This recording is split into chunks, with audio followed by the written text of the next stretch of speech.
Good morning, friends. Recently I picked up this 1970 Sony TR4100 fully analog radio, no digital signal processing, 1970 metal chassis, well, at least on the front there. Let's tune it up here, bring it up. I guess that's why they say. I noticed immediately no pops or clicks.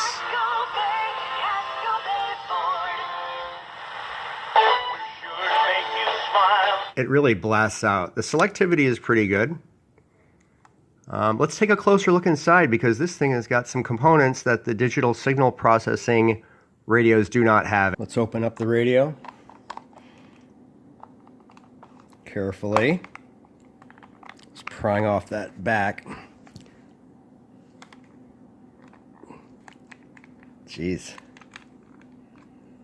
Not sure what's going on here. Definitely don't want to break my radio. On the other hand, I want to keep it real for you guys on the video. There we go.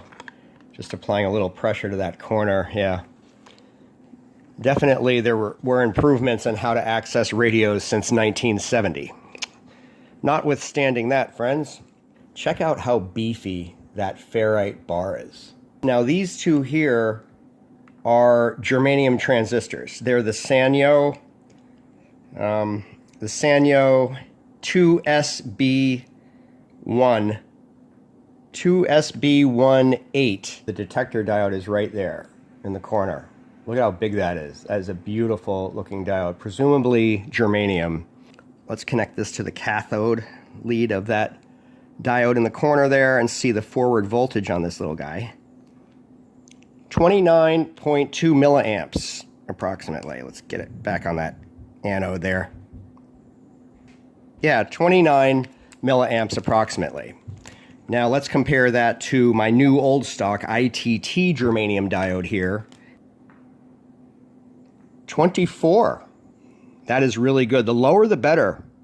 The lower forward voltage in milliamps, the more sensitive the radio will be.